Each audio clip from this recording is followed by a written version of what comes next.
Okay, and it says we are live. So, hello, hello.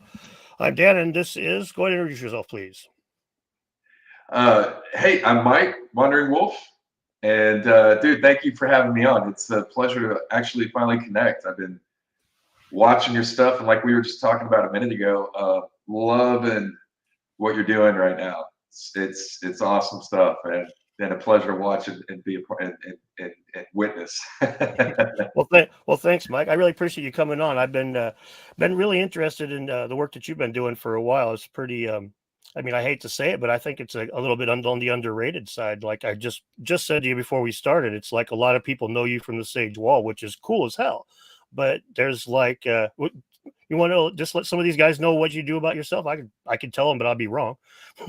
Yeah, absolutely. Yeah, I travel all over the world, filming ancient sites. I've been documenting ancient sites for years now. Sage Walls just kind of um, happened to be one location that blew up for me. Um, it was relatively unknown. There were videos out about it, but it was kind of had hit the like, bigger, like kind of wider consciousness, so to speak. And I think what really did it was the drone footage. But I drone sites all over the world. Yeah, the some of the other places that I've been um, gotten a lot of attention from are the Long UK, Jiangshan Quarry, different stuff like that. So I really try to get to places that haven't had a lot of attention and document those sites, film them, especially with the drone footage because it just gives it such a different perspective for the viewer. Yeah, a lot of your drone footage is pretty impressive. I mean, I have to say, like, it's professional, like not just professional quality, as in like you've sold quite a bit of it, if I'm not mistaken, right? Yeah, I'm on Ancient Aliens right now. So their episode they dropped this week, and the next three episodes you can see my drone footage there as they cover Pumapunku. Um, and when I went to Bolivia, that was one of the more interesting trips I've ever been on. But we were lucky enough while we were down there to get the site all to ourselves because it was right at the height of COVID, right in the middle. I mean, tourism was shut down. There was nobody there. So I had some of the only footage that I've seen um, where there's just nobody in any shot anywhere, which was really cool to be able to walk those sites, Tiwanaku and Pumapunku, completely by myself. That was amazing. Yeah, that would be kind of wild. Yeah. Um, but yeah, Bolivia was an interesting trip. So, and that's one of the things that I also love about what I do is getting out to some of these far out locations and having these experiences. I mean, the morning that we filmed Pumapunku, a guy got stabbed up against my window, right outside my window. He got stabbed to death. And Holy that, shit. yeah, the night before flying into La Paz, we had a baby that was like dying on the plane, choking, and my cousin who's an anesthesiologist who was traveling with me, was able to resuscitate it. Holy crap. That was a wild trip. It Um, sounds like it. yeah. Um, so, but yeah, getting to these different locations around the world and filming them, you know, definitely the focus is getting to these ancient sites and documenting them, and then sharing them in a way where people can view them for them. You'll notice that a lot of my videos are just drone videos. There's no Hmm. commentary or anything, and that's intentional because I really do. It's probably not to my benefit, which is why I'm not as well known because my videos get ripped off. Not ripped off, but they get used for other videos and stuff all the time by big Of kind course. of nameless channels. Um, and but I want the viewer to get a perspective on some of these places that doesn't come with commentary about what they should think. Um, and I think some of the best ways to do that are the drone videos. Also, the 360 videos that we've been doing for years um, are VR videos. So you can watch VR videos and interact with the screen Hmm. and move the camera to wherever you want. So um, when I say we, my cousin's been doing all the VR work with me over the years. So he's been filming hundreds of ancient sites around the world, and I've been doing the drone and different stuff like that. So yeah. Yeah, the footage is pretty amazing. I can see why. I mean, uh, Eric from Ancient Epochs and they're saying you should watermark that shit, and I see where he's coming from. But and I have to respect what you say there about making sure not to like tell the audience what to think. And yes, that's so you're dead on. I would have to say from like a YouTuber perspective, you would be way better off telling your audience, well, look at this feature. What do you think about this? Doesn't that make you think? All those things would definitely, but when you're just going there and doing what your intention is to just document the site, that's I just covered in a video recently about the archaeologist J. Harlan Bretz that discovered the big flood that went through the channeled scablands that Randall Carlson's on the finishing his tour with right now, as a matter of fact. The guy that figured that one out, when he taught his students, if he was going to send them to a site to do field work and they would ask what to read first, he would tell them nothing. Go do it on your own. And when you come back, he would let them read what the other people had figured out as extra credit. But do it on your own. You know how to do geology, right? Well, go do it on your own. Don't lean on the guy before you. And the same thinking, keep that clear lens. And so I got a lot of respect for that. I'm glad that places like Ancient Aliens and stuff at least picks up your stuff. So you are, even if your sub count is and view count is a lot lower than it should be for the work you put in, at least somebody's throwing you $1 for the damn stuff, right? Yeah. people are watching it. They just don't know that they're watching my stuff a lot of times. So, but you know, I think there's a level of longevity that I see in what I do, and I think a lot of that it'll come out eventually, or whatever, or the subs or the views or whatever, all that, you know, that'll all happen.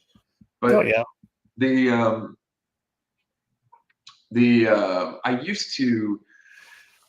I used to study sites before I went to them and just learn everything that I could about them. So on camera, because I do have videos where I'm talking, or it's like more vlog line, or I'm sharing my experience with people. So it's not like all of my videos are silent.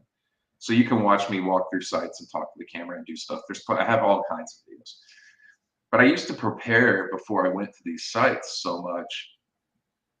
And what I realized was happening was I was going to some of these sites and I was missing things because in my head, I'd already studied the site, studied the history, studied all the what people said were important about these places. And so I was walking right past stuff to get the things that I'd already read about. And when I stopped doing that, I slowed down at sites and I started looking at things with a lot more in a lot more detail.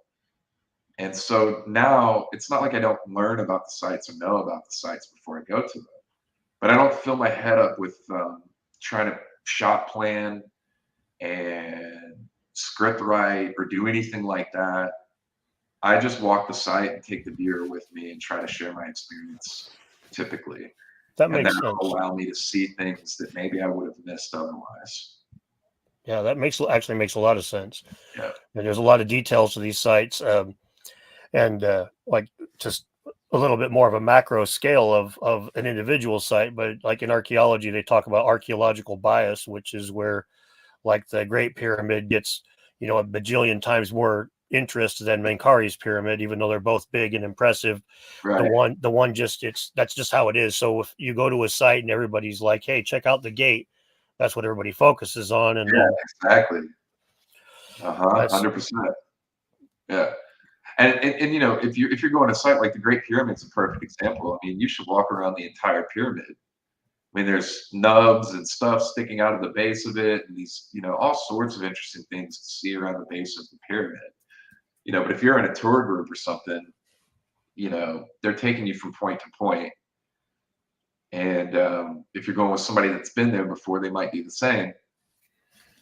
So it's just, you know, having fresh eyes, so to speak, when you go to a new place and having the time. That was something else I had to learn when I was traveling. I try to pack so much in to get content that I'd be hitting 2, 3, sometimes 4 sites a day if they were close enough in the area, you know, like Cambodia, for example, was really easy to like hit a ton of sites in a single day.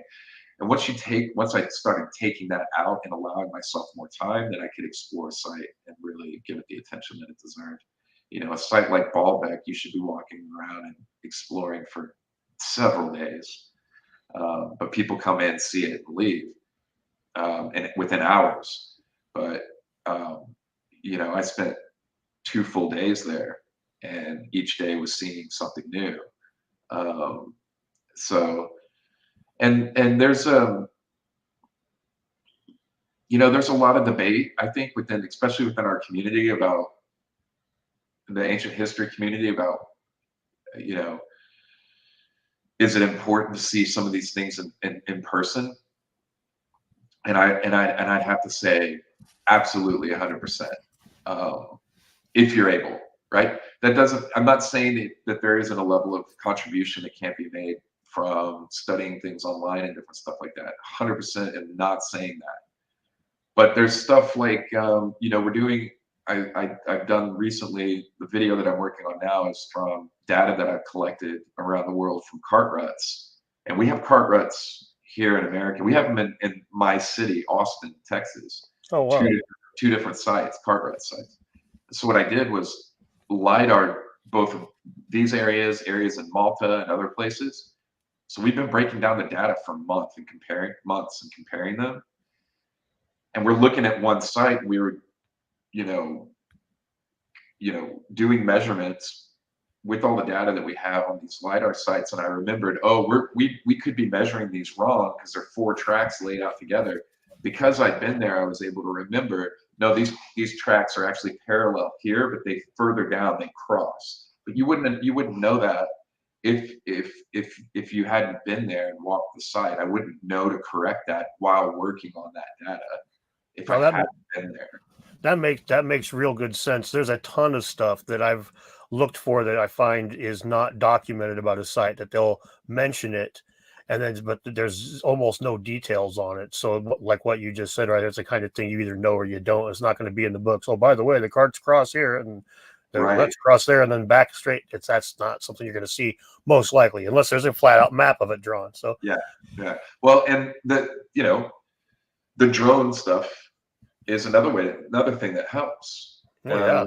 You get these perspectives that didn't exist before, and somebody's got to do it. And I'm happy to be that person. I just absolutely enjoy traveling, getting to these locations. There's an adventure aspect to it that I just love. So, um, and I think more than happy to put that out to the community where people can break down the data and can look at stuff and can analyze pictures and videos and stuff and have more information.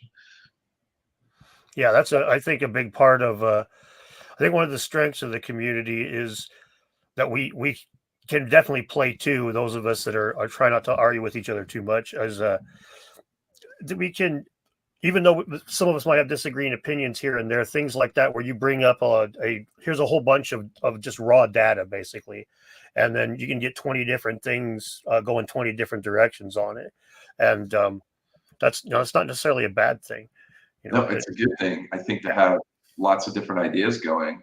And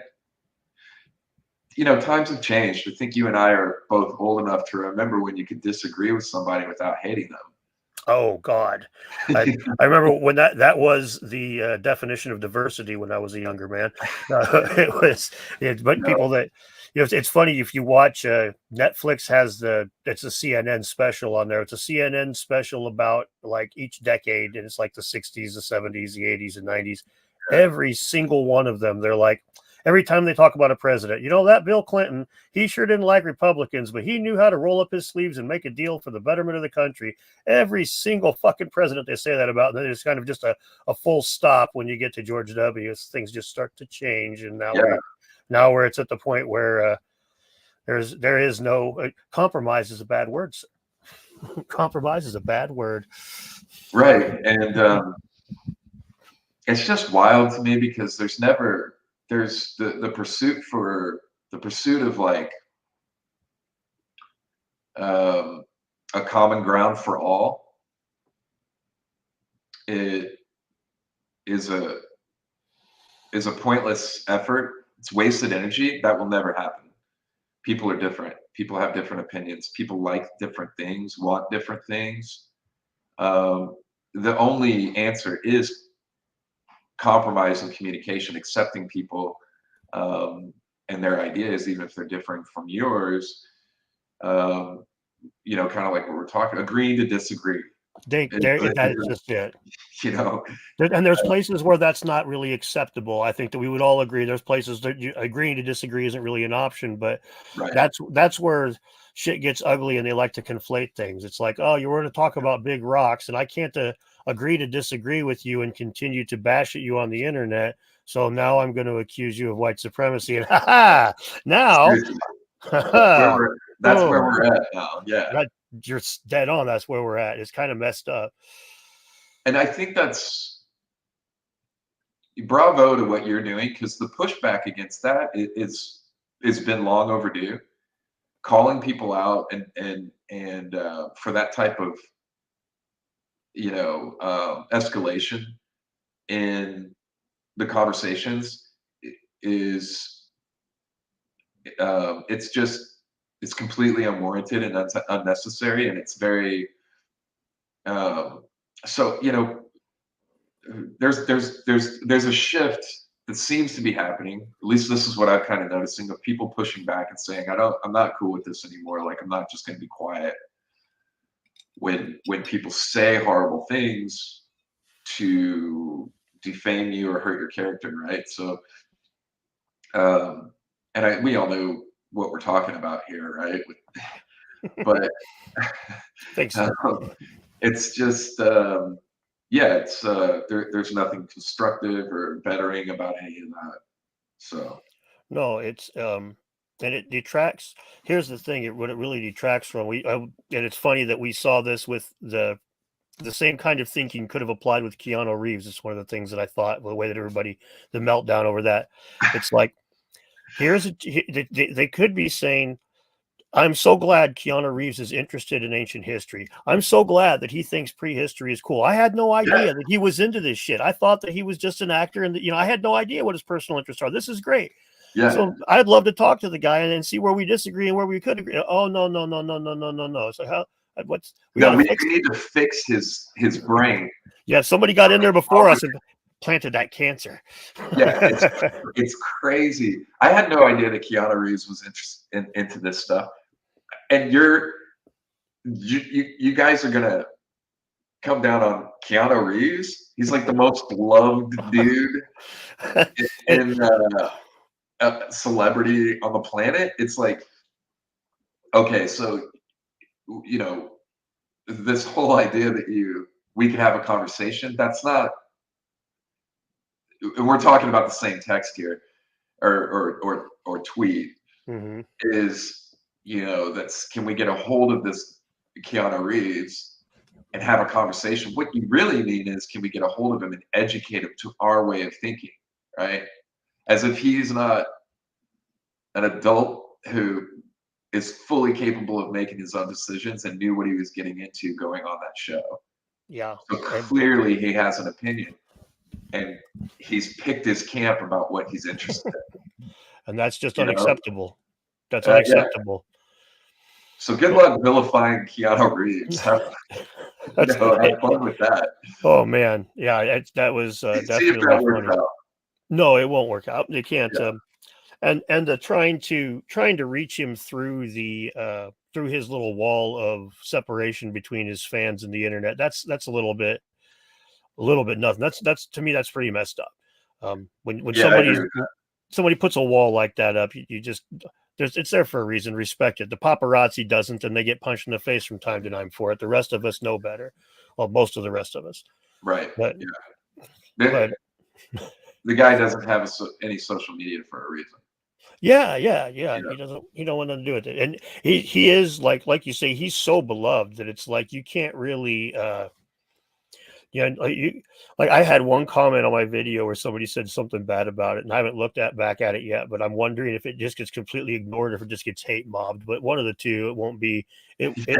Once one person. Yeah, come back in a couple days and see. Yeah, if you look up, when I was doing research for the video, and I look up like Keanu Reeves, but Keanu Reeves haters, Keanu Reeves drama, and like every fucking search, Keanu Reeves, top 10 celebrities, 10 reasons we love Keanu Reeves. It did not matter what you typed in about him. If it was bad, it was just, it may as well be good. That's all you're getting. He's universally loved. I mean, He and is. I honestly, I don't hope that it continues, but if it does, any kind of hate and stuff, I think people will start paying attention. Like, why are these people acting this way? It's And the the, cool thing about, people that are putting negative out in the world is you generally don't have to do anything. They're, they expose themselves over time, and that's really what it is. It's just time. And it's the same thing with any of these type of alternative theories is time. That's all you just keep working at stuff. And whether like with the stuff that I'm doing with the cart ruts or sage wallets, like you just need time. Everybody has an opinion, but you just put the work in, and eventually you'll get some, you hope, interesting answers and things like that that are new to people or whatever. So well, um, and even if you don't, you need, if there's something there that's tantalizing and sends you down that rabbit hole and you come up, snake eyes, um, that's still a gain in scientific knowledge. It's not somebody who was skeptical of the site going in and saying, oh, look, I found exactly what I expected to. It's somebody going in and trying to find something and they don't. That's still a gain in knowledge. And right. what you said about time is dead accurate. You know what Thor Heyerdahl was? uh, He is a guy that did the, like, back in the 60s, he did the rafting across the ocean shit to kind of prove that it could be done by Polynesians way back in the day. And he was the first person to posit that the masonry on Rapa Nui on Easter Island was related to the masonry in Peru. And that was mocked for decades. And yeah. then is How now long ago was that? that's in the 60s. Okay. And that was mocked for the last, 6 decades. But now we find DNA evidence both in plants and humans that confirms that Right. those rocks were probably influenced by one another. And he was mocked for all this time. But like you say, just give it time, and Yeah. the truth will come out. What was it in the last year they discovered, um, with Easter Island, plant evidence tying Easter Island to Peru. So Yep.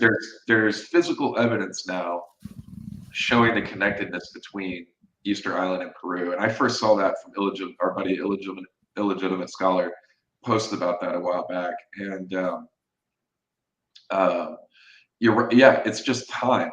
So it's like you got to just tune people out and just like, and unfortunately it feels, I'm not saying it is because I don't hate archaeologists, and I don't have anything against the archaeological community, but it sure feels like the archaeological community very much is like the sit down and shut up crowd, Mm. you know? And, you know, um, my life story is been about not listening to those people and keep forging your own path. Yep. So, you know, like, like like you or me or Jimmy or Graham or anybody that's doing the type of stuff that we're doing is going to listen, is going to stop because these guys did stop.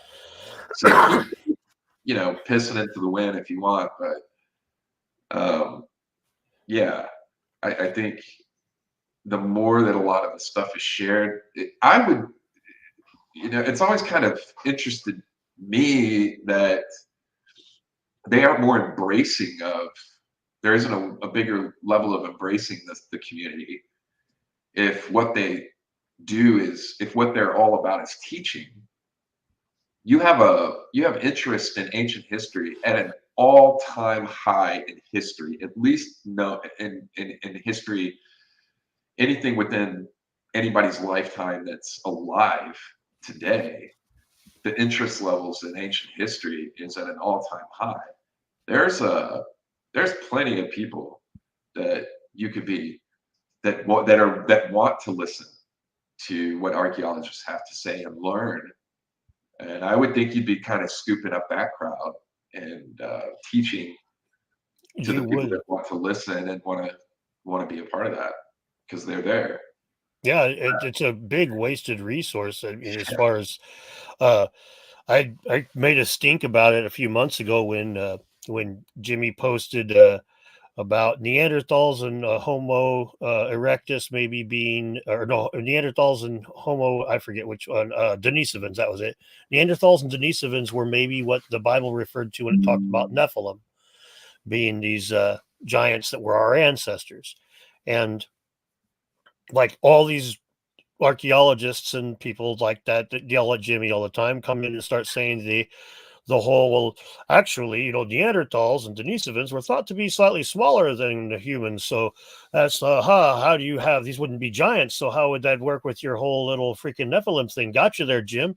And it's like, I mean, okay, but I did my little quotation mark. Like the example that I would have done was more like, well, that's an interesting idea. These ones were a little bit smaller, but there's other hominid species that were bigger. Maybe you should try checking out some other things because you have an interested amateur that you could send down the rabbit hole, or you Right. could just tell them to fuck off. And so they chose to tell them to fuck off. They do Yeah. that across the board consistently. And it's not all archaeologists that do that, but the ones that are active online do that. And they're so hegemonic and so toxic about it that anybody else is afraid to stick their head above water. I mean, there's one archaeologist, Daskalos, that I talk to every now and again on Twitter, and he's like, he'll pop up and talk every now and again, pop up and talk in one of these little live stream chats and say hi. He's done a debunking video on Mini Minute Man, and he's a real archaeologist, but he's afraid to voice his opinion because he likes a paycheck. Yeah. And you can have the letters behind your name and have an opinion and say stuff as long as you toe the line with. If you don't, then I mean, how many guys out there that are a part of the profession that do have quite a few letters behind their name that are vilified for having these, exploring outside the box theories, all of them. So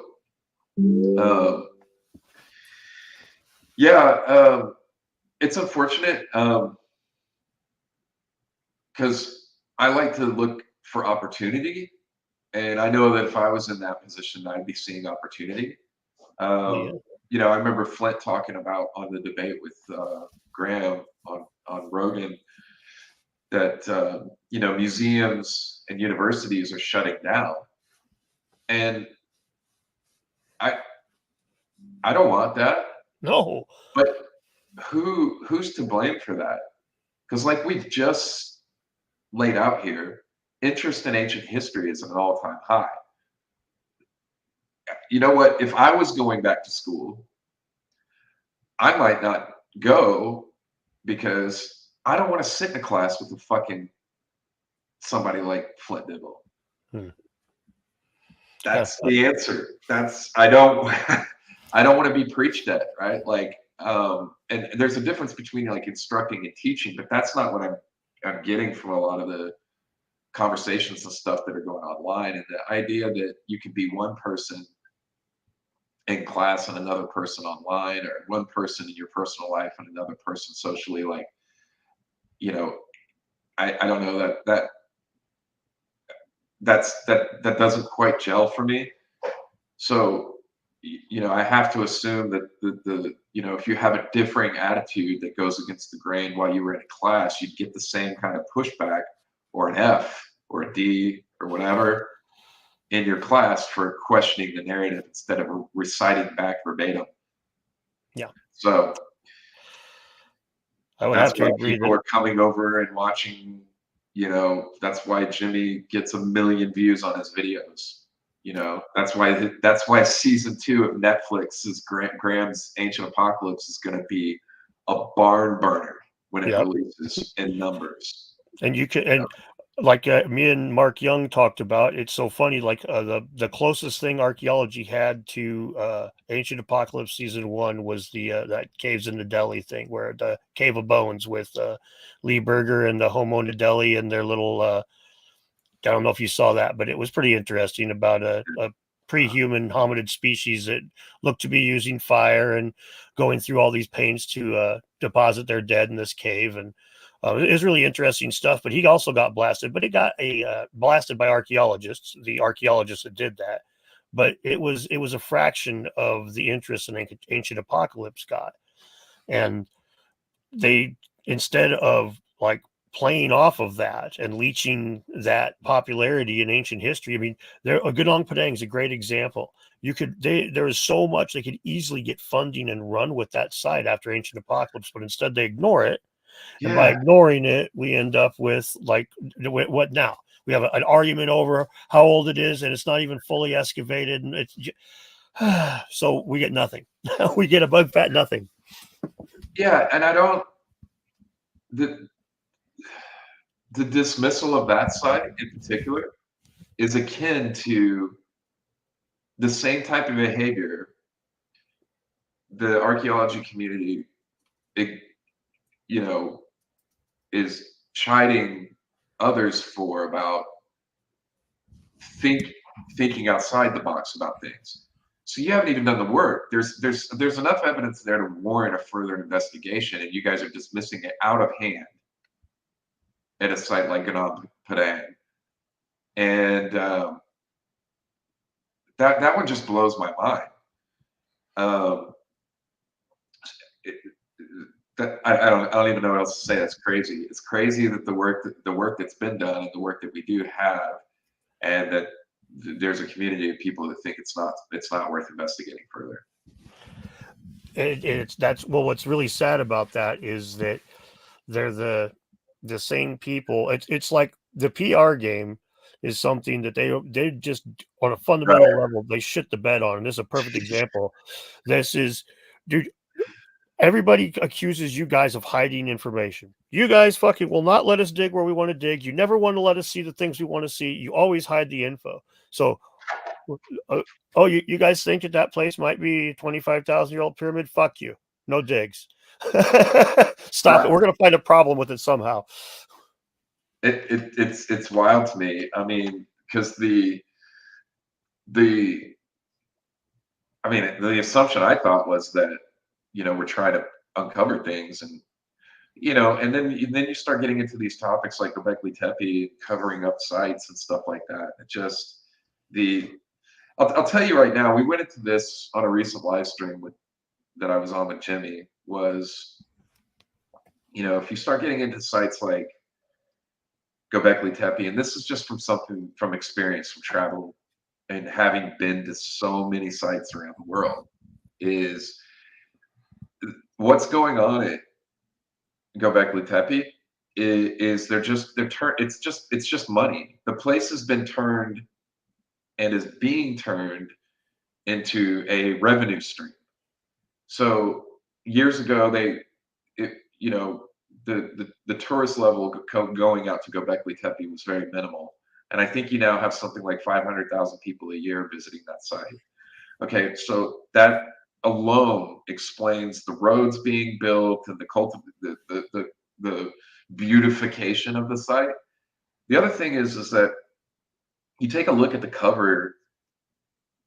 Jimmy made a great tweet talking about the how that cover over the site provides no type of protection or anything. It's a shade cover, and you see these at every site. It's the exact same type of construction that you find everywhere in the world where these places have been. All research and stuff is basically stopped or come to a crawl because it's now a tourist site. So you have walkways built around the site. You have these shade structures for people, so they're out of the rain or out of the sun or whatever. And you've just cleared out the main portion of the site.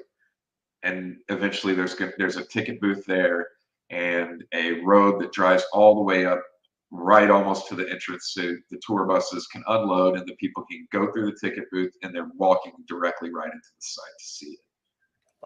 And that's what's happening at Göbekli Tepe. I don't need a degree in anything to know that. I can see it. I've been to hundreds, if not more, sites around the world, and have watched sites progress over the years that I've been to multiple times into things like this. So it's you know, that's the real unfortunate thing. Is this just worldwide? Is it just, if you're ever unsure, just start looking at where the money is. So that place doesn't make any money if you shut it down and do excavations, full excavations and uncovering of the site, and you were to, excavate that entire area, because it's a large area. Yeah. And So well, yeah, it would definitely, it would definitely shut down tourism, and that would cost them a big chunk of change. It's a poor part of the country, or poor part of the world, so it makes sense that dragging in tourist dollars is going to go a long way. It's not just the tickets to the site, it's pumping revenue into the infrastructure. Period. You come in and get a hotel and buy a burger and rent a jackass to ride around on, and a tour guide and an interpreter and all yeah, that, right? the Even whole system. the whole system. Yep. Forgive me, Oh, I'm no, living off coffee I this week. understand that. I'm actually, this is my first day of like arthritis relief in like 4 days. My knee has just gone like mad the last few days. Really? I to the point I could barely sleep. Where um, last night when yeah, I got about 3 hours of sleep last night because they finally prescribed me some steroids that have made the swelling go down. But it was old man disease sucks. Uh-oh. Uh-oh. Hello?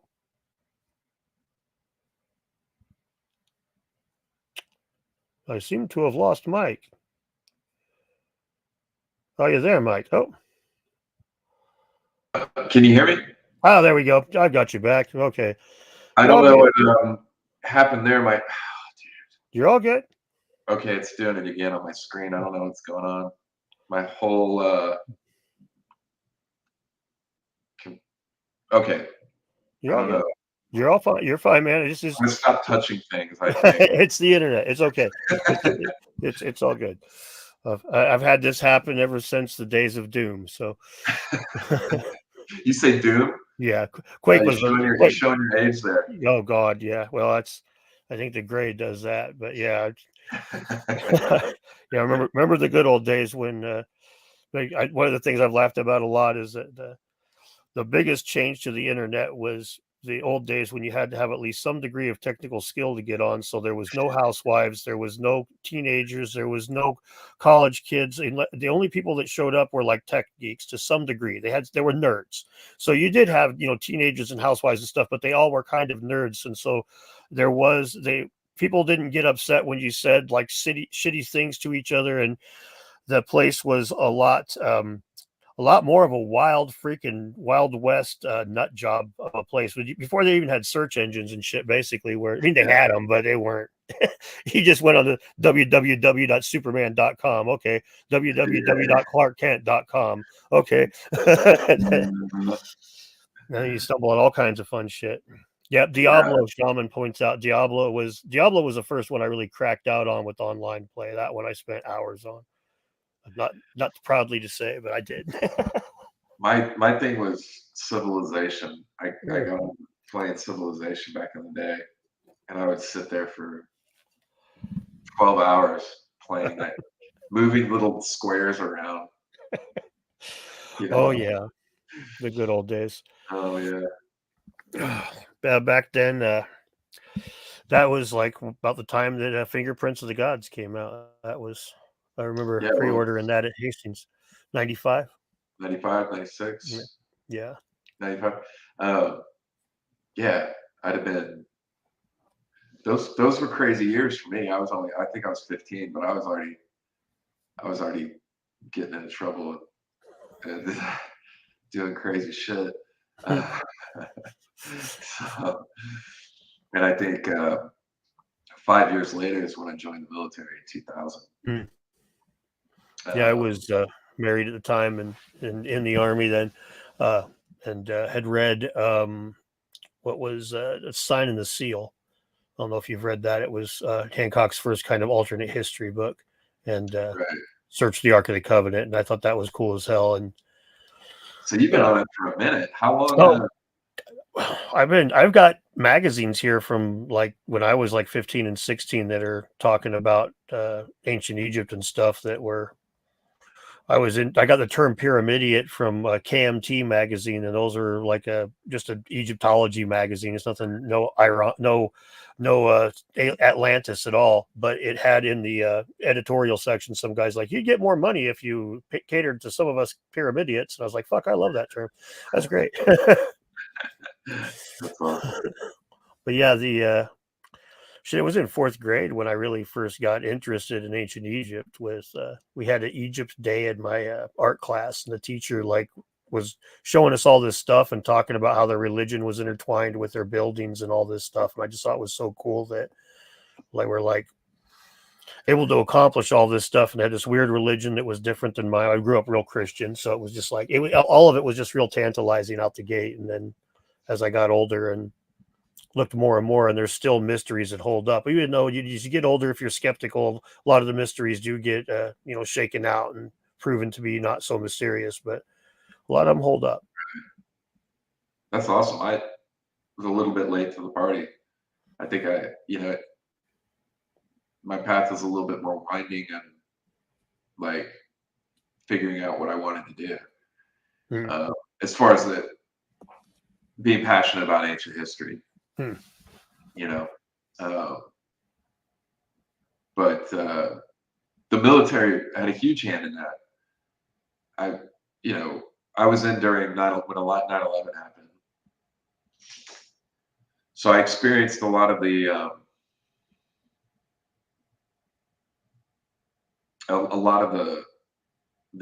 blowback there within the military from that happening, and how things were so different before than after.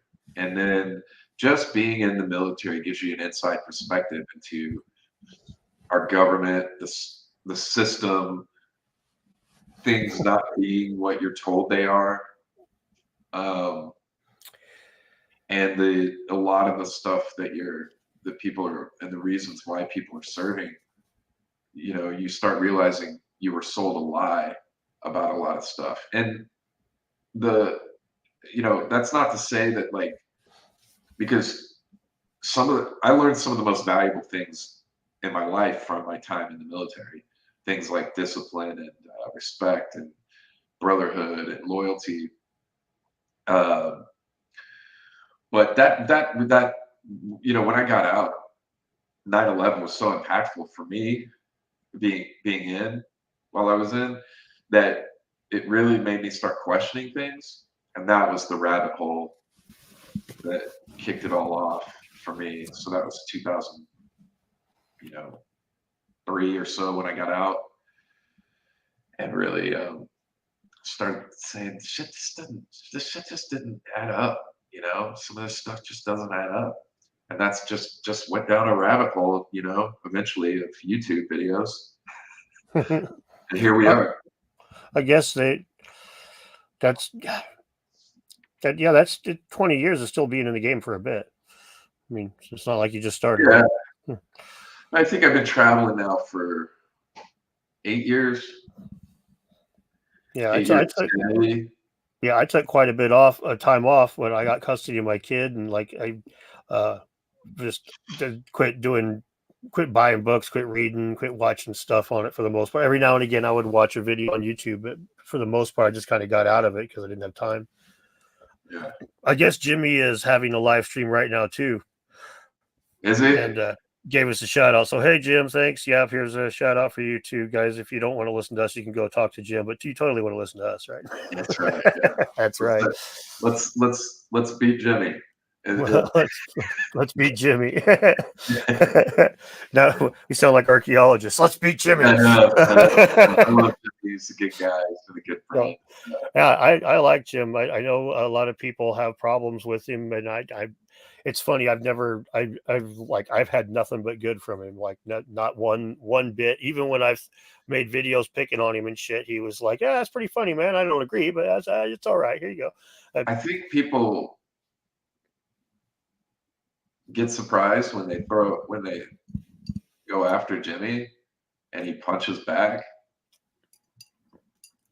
You know? That might be it. I am finding like I found very quickly that as soon as I got ran afoul of the whole archaeology crowd, as soon as I started making those videos about the debate, really pissing off archaeologists a lot, um, all of a sudden I was getting accused. I'll get comments just to all kinds of just stupid shit that has fuck all to do with what I'm talking about. It is not at all who I am, but it makes it easy for them to demonize. Oh, we got just another blah blah blah blah blah. Yeah, come on. Sure. Yeah. And so it's really easy to see where Jim got the reputation that he has, because people are just like, you just see it everywhere all the time, everywhere all the time. Yeah, and I think you get to a certain level. I'm starting to experience a little bit of it right now. You get to a level of where people start expecting things from you, as if you know, are required to focus on this site or talk about this topic, or, you know, that's not how this works, right? I'm doing what the fuck I want to do because I want to fucking do what I want to fucking do. That's why I started doing this. Yeah. Right? And that's what I'm going to keep doing. So you like it, or, you know, and I don't, you know, I get requests to go visit places or see things sometimes. I can't go everywhere in the world. I have to be selective. I want to. But I think when you get as big as Jimmy, there's a level of expectation that's placed on you all the time. And I can't even imagine Yeah. dealing with that at that level. So, yeah, I have a lot of sympathy for and empathy for large platforms guys that are putting out content and breaking their back, because it's not super easy to put out content on a regular basis that is entertaining and good for your and connect with your viewers, know what they want, what they're after, and make things that are impactful. You know, be entertaining, still do what you want, and keep yourself happy enough to keep doing what you're doing, right? Because you can get burnt out on this. I don't think I've talked to anybody that hasn't hit some level of creative fatigue at some point if you've been doing this long enough. So, you know, I think for anybody making content, and if you're, you know, putting stuff out there that people that's kind of like bringing something to a greater level of awareness, just be supportive. Or you can always just not say anything and just focus on the things that you like. Yep. You know. Well, there's a lot of the expectations side. I get a lot of that because I will, like my video that I just recently did about Ben's vases, where I retracted something I got wrong before, but I'm still not of the opinion that those were made from like high technology. And that's the kind of thing that for a guy on our side of the fence is it's not, most guys won't say something like that, right? So I've been debunking both sides of the fence since day one, pretty much.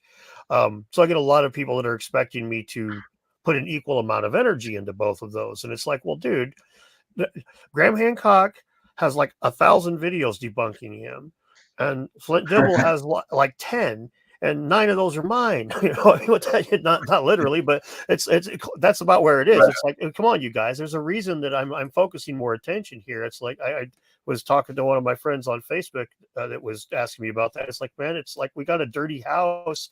If half of it's being cleaned for the last 20 years and half of it hasn't been touched in 20 years, I'm going to the dirty half first, man. I don't know what to fucking tell you. Yeah.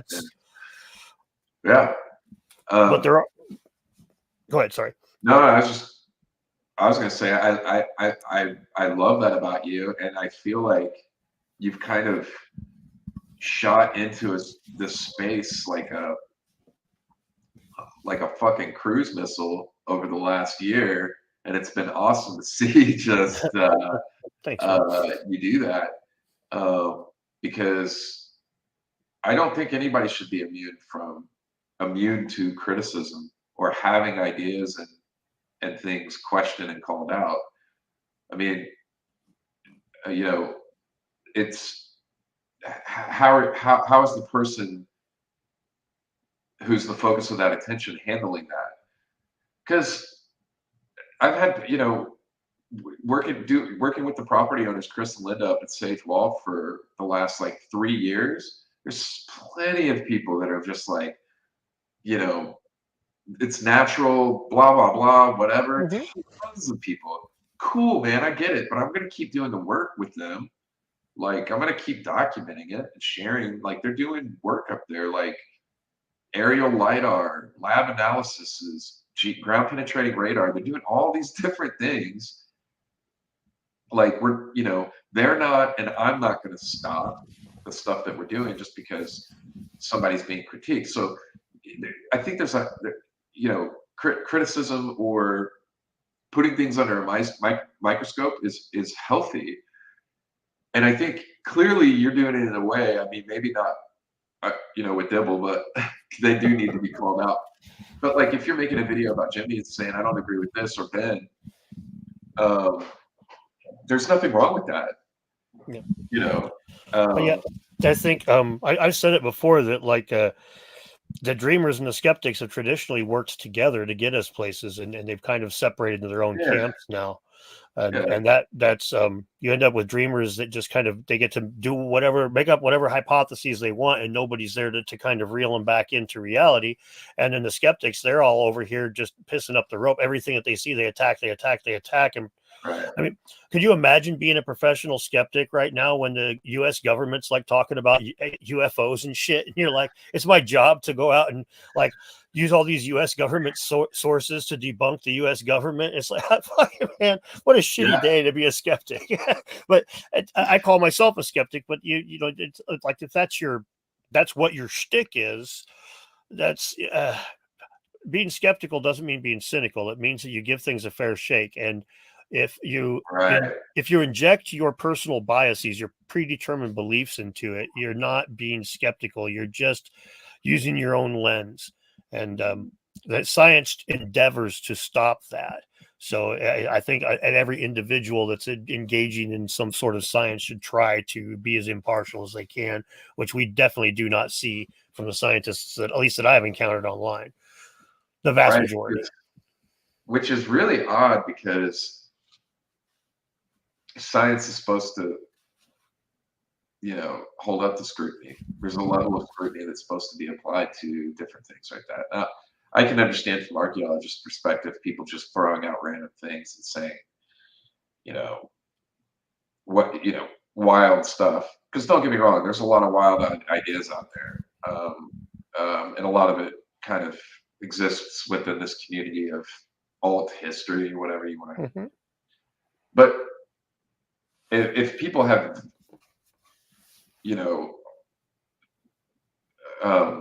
they're doing valid work, or they're doing work that questions a certain narrative or whatever, and they're providing a certain level of, Graham, for example, in the site Gunung Padang, and bringing that to light, well, that should be looked at. Like, isn't that what science is testing things and, holding it up to a level of scrutiny and not sticking to a narrative, right? Is challenging those things. The truth is the truth, and it'll hold up under scrutiny. Yeah, there's no need to, somebody standing on truth about something in facts. There's no need to try to silence other things. If somebody's exploring and actually genuinely looking for the truth, and you're standing at it, they'll find their way to you. Yeah, that's true. I can't argue with that. The truth does tend to rise if given time, like we were saying earlier. And it's time. Yeah.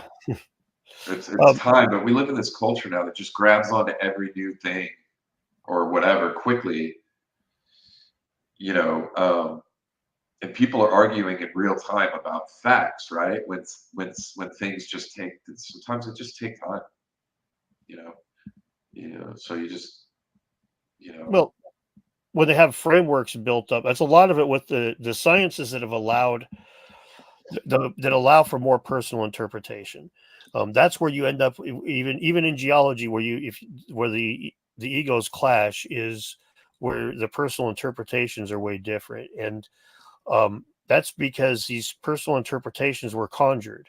They are the products of imagination, working off of the information that they have, the evidence that they have, but the imagination takes that step, and that's where these people get like a personal investment. They look at, like, the Clovis first hypothesis. They look at the positioning of these ice sheets and at the dates of all of these things, and they're like, oh, this just lines up so perfectly. This has to be it. And so once they've got their self invested in that narrative, they have it's a far more personal thing than it is in a lot of other sciences. But yeah, it's and you always start getting to some parts of this institutionalized frames of thinking is you start getting into people who've built entire careers around and their reputation around these ideas. So you'd be talking about sometimes dismantling 40, 50 years of work around somebody's life yeah. who's put out books and is a tenured professor somewhere and been teaching about it for forever. If you made a new discovery on this thing, or you changed the narrative, or you whatever, I like to say textbooks in colleges are not cheap. I don't think they want to rewrite any of those. No, well, they try to rewrite them every couple of years, but they try not to add too much information. They try not to detract too much either. They Yeah, just keep it yeah. the same, get more money. Oh yeah, I Can should say, hey move Sam, some how's it going? paragraphs around. But I wanted to ask you about the Sage Wall. I haven't done a video on it, and you're probably the most knowledgeable person about it that we've got on the internets here. So since I've got you here, you want to talk a little bit about that site? Yeah, it's an amazing site. The first time I ever walked up to it, it really blew me away. The thing that I was most able to compare it to was it walking up to Sacsay-le-Mans for the first time, and so it sits on a couple's property, Chris and Linda. They're the property owners, so it's on private land. Um, the um, the wall's massive. So they've been funding research on it themselves and opening it to the community for years now. So you can actually go view it. You have to book a time slot online through their site, and you have to there's a fee because having people onto their property, takes, you know they have to change. This has changed up their whole life. Sure. From what they originally started doing up there. But the wall, I think, I was originally had a trip to Russia planned, and everything. I wanted to get out to Brunei Sharia and film that, and I had the whole trip booked, except for my plane tickets. I was waiting to buy those, but I had the guide and stuff, and everything happened with Ukraine, and the sanctions came down on Russia. So it didn't feel like a good idea to do it because I wouldn't have been able to use any of my cards or anything over there. I would have had to bring cash, and walking around with enough cash for several weeks to get by, which just didn't feel like a good idea. So I needed to shift focus. And the first place that I heard about Sage Wall was, and I don't know, I don't think he's running the website anymore, but I think he has a YouTube channel too. It's History Shift, and he had information on Sage Wall and Tyser Dolman. And when I saw the wall, I was just like, I have to go see this. So I started looking around on the internet. There were videos out, a few, but nothing really I didn't really see anything conclusive. I just knew this was something that I wanted to see. And I knew if I could get drone footage of it, that'd be something completely new to everybody about this wall. And I felt like sharing the drone footage would really blow up. And that's exactly what happened. So when I got the drone footage and shared the drone footage, it started getting tons of attention, because you could see from an aerial perspective just how perfectly straight the wall is for the length of it and how massive it is. And a lot of these, what most people want to compare the wall to is like, is a geological dike. But most of the dikes generally push up vertically. You have these vertical fissures and stuff. Now you do have some vertical seams going down safe wall, but I think what we're looking at is a combination. Okay, so if the wall's man-made, right? Because I'm not saying definitively that it is. Okay. I'm wanting to do the work to show that there's enough evidence around the wall to support further ongoing investigation into the wall. And every time we do more work, every time Chris and Linda get more work back, it's like enough to be like, okay, like let's keep going with this, right? Okay. So we had the drone video. We got LiDAR results, real basic LiDAR with Polycam from a phone that my buddy Sean did and shared with us and showed this absolutely just completely crazy level of straightness along the entire length of the wall. Then they started doing lab analysis on the stone. The rock is highly magnetic, which in and of itself isn't abnormal at the levels that they have there for that type of granite in the Boulder batholith region. But it is a little bit higher than normal. You throw a magnet on a wall, and it sticks to the wall. Huh. The GPR results, and all of this you can find on my featured video. I have it's my main video on my page. It's called The Story of Sage Wall, and it breaks down and shares those lab results, shows the ground penetrating radar results and stuff like that. So if people want to dig into the stuff that I'm talking about, you can just go to my page, my YouTube channel, and it's the featured video on my channel. But the ground penetrating radar showed what the gentleman who did it, who was a geophysicist, I believe, a reflector is what he called it. This is like a flat base, 15 feet down or so, 15 to 20 feet down, if I remember correctly. A flat base. So the wall is on a flat surface down below, and which is pretty abnormal. You have all sorts of kind of surrounding evidence, the cup holes and different stuff that I've documented and shared in my videos. And so every year we keep so you're kind of limited on time too on how much you can work up there, because when the snows come, it's over for the year until all the snow melts for good. So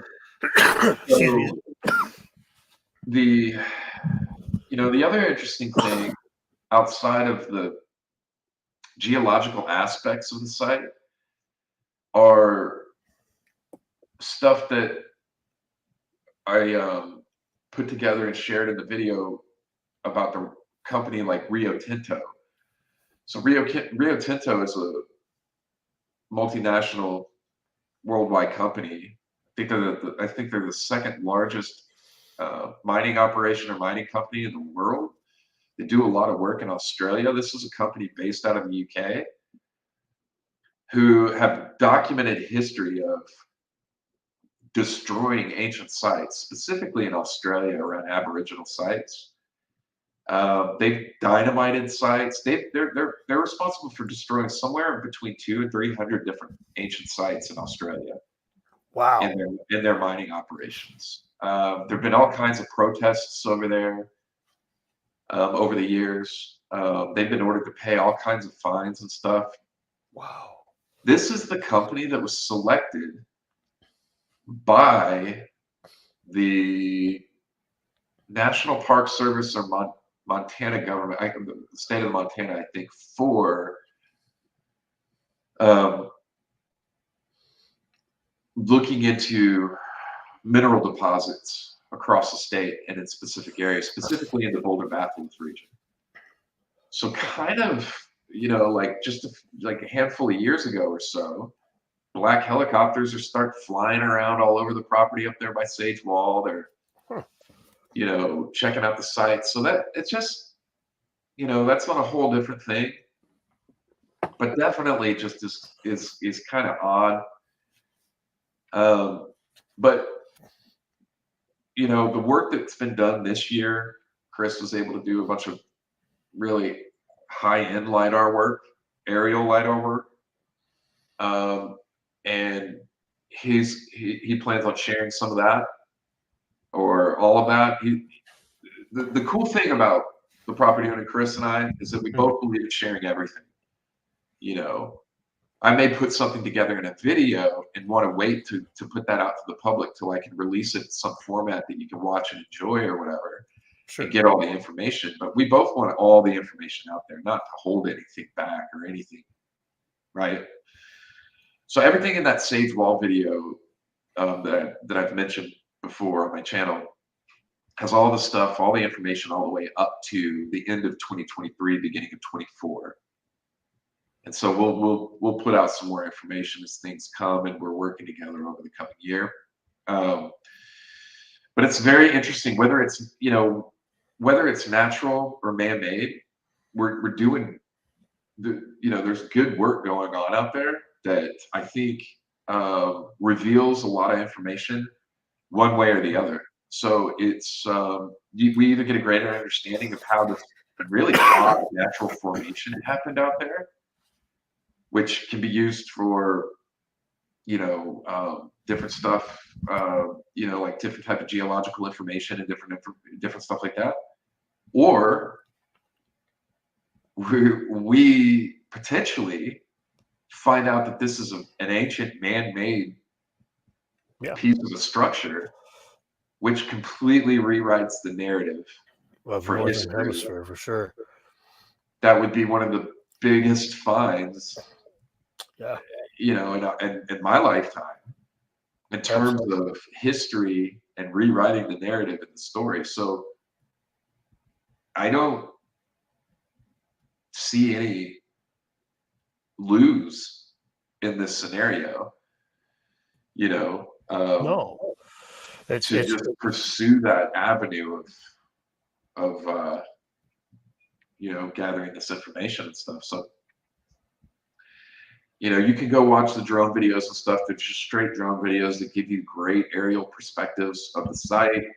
I have full walkthrough videos where I walk the entire site and I'm not even saying anything. You can just go along with me on that video and walk through the site and see things like I'm seeing them and like you're there. You can watch my videos where I'm talking about stuff and vlogging.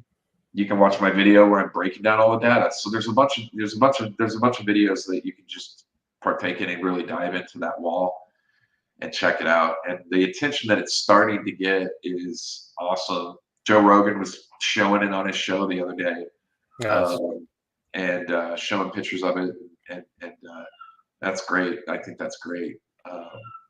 So I don't know if you can hear that. My cat. My audio's still okay. It's sounding a little weird on my mic or my headphones. My dog is snoring here on the floor. So if you've seen me look over here a few times, because I'm like, he's like stopped out snoring next to me. Oh, I want to say thank you to Benjamin there for the $20. I think that A stands for Australian, which is a fake country, I've been told. It's just Mexico version 2.0. Wait till I see it. Right? No, it's just like to joke with my Aussie followers every now and again. I've got a few friends online. Exactly, Sam. You're right. It's not real. No, the Sage Wall is really interesting. How far from Glacier National Park is that? Sage Wall? Yeah. Glacier National Park is on the other side of Montana, west. Okay. So I don't know exactly, but I'm I trying to think, gauge because I want to visit, and I'm on the other side of the yeah, Washington, right? So it's clear on the other side of the state for me. yeah. And Montana's a big boy too to drive Well, I through. know this. One of the first times that I was out there filming, um, and I will say this: if you go out there, and you want to put a drone up and film, I believe you can do that. You do have to pay for that to Mm-hmm. fly on their property, but I think you can do that. Just be careful because I've crashed a drone out there. The magnetics of the rocks and that being such a huge slab can interfere with your geolocation on your drone. And my drone just nosedived and crashed right into a rock out there. I had to drive out to Missoula. Missoula was a good, I think, like 3+ hours from Sage Wall, and you would have to go further past that to get to Glacier National Park. Okay. All Yeah, right. Yeah, just trying to get an idea. I was up near Glacier National Park to hit the hot springs here a couple of 3 years ago. yeah. Um, It's was beautiful country up there. I've actually got this. I was recently up there, and went to Wise River Club, and Tim Montana, who's um, an awesome musician. He's on tour right now. Hosted me up there, and that's out more towards that way. Not quite as far, but out towards that way. Beautiful country. Montana is just gorgeous. it I mean, is. I I usually go to places, spend a bunch of time there, film it, and then I pick something new. And I've been going back to Montana enough now that I'm like, this almost is starting to feel like a second home. It's just beautiful up there. It is. Um, so yeah, I yeah, used to drive through there a lot more regularly than I do now, but not through the whole thing, just the part that's uh, near the near Idaho. yeah. Okay, yeah. Beautiful country. Yeah, and the people are amazing up in Montana. Um, so friendly and yeah, that's an awesome place. I look forward every year to going back now. This is great. Yeah, let me know next time you're headed. Maybe I'll try to show up there and drink a beer with you before Dude, checking yeah, out the wall. Yeah, that would 'cause be cool. I probably won't fly a bunch of drone footage over there. If I need drone footage, I know this guy's channel. I'll just go lift it from and then put a link. Here's everybody else, bro. I know. Here's everybody else. At least I'll put a link. I'll put a little spot that says B There you go. roll. I'll Here's be all the doing guys. that eventually. Here's all the guys I stole shit from. Yeah, I'll take what I can get. But That's it would be cool to sit down and have a beer with you, and I definitely want to check the site out. I mean, obviously, that would be a great place to walk up and down and look at. The dolmens there are pretty fucking cool too, from what I saw. It's hugely impressive. It's the site in Montana I focused on the most because I think it has the potential to possibly reveal some things. Um, you know, I'm not fully in the camp of like I have an open and questioning mind, and this falls into that category, just like we've talked about with Ganong Padang or the site off the coast of Japan. There's certain places around the world, and this is one of them, that I think warrant further investigation and are deserving of entertaining the idea of this this uh, this is getting crazy. DoorDash is here. Dude, yeah. Sorry, I can't So help it. it definitely is deserving of the continued work that's going on there, and we couldn't be more lucky than to have you know such amazing people like Chris and Linda, the property owners, who've opened their property to people, complete strangers, to come onto their property and land. And not only that, but they've taken it upon themselves to carve out trails, clear the site, and fund research, fund out of their own pocket. So that's pretty cool. Yeah, it's You know, awesome actually. yeah, Um, I recently covered it talked about the East Wenatchee Clovis site, which Wenatchee's in Washington State. And it's the only Clovis site that was found in the Pacific Northwest. And it got shut down. There's actually trees on it right now because of conflict with the Native American tribes, and because the property owners wanted to make profit off of it. And it was this very fine line, because they weren't very interested in the proper research. They wanted it to just basically, they wanted it to be a tourist site. And like you were talking about with Göbekli Tepe and stuff, Right. and the Native Americans up here. Well, you've traveled around this section of the country a lot. You've traveled around the world a bit. I imagine you've noticed the tribes up in the Pacific Northwest have a lot more political teeth than they do in the rest of the country. It Yeah. seems they don't fuck around. Yeah.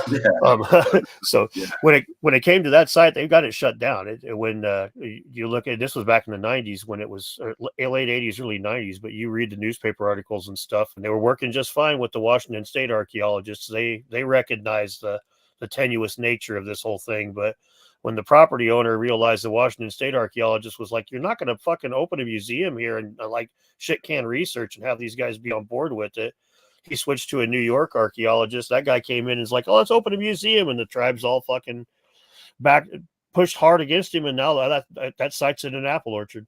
And you can't really find it from what I understand. And I'm not surprised, because the arrowheads are worth a shitload of money and there's still a bunch in the ground there, but they ain't never going to get dug up in our lifetimes, and probably not in our kids' lifetimes. That's unfortunate, and it's interesting that you talk about Clovis, and I mentioned that in the video where I lay out all the data and stuff for Sage Wall. Is the Clovis Boy site where they found Clovis Boy I think it's less than 100 miles away from Sage Wall, and all those artifacts and different stuff. So that there's a whole history of, in that whole space in the area and region of ancient stuff going on. So it's a cool little mystery to be a part of, trying to help unravel, or at least being lucky enough to document what's going on and share it with people. Really enjoyed that. Yeah.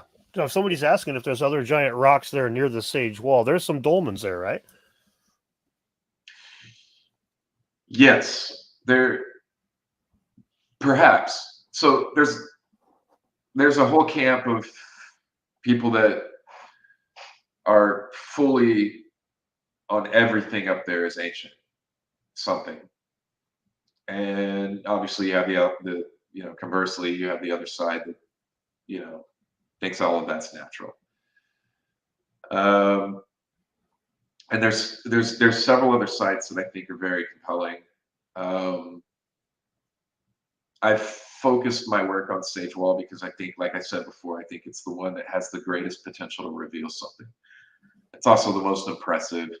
It just, I feel like we're going to find something that's going to be there. Okay. I think a lot of people, probably the most well-known dolmen is Tizer Dolmen.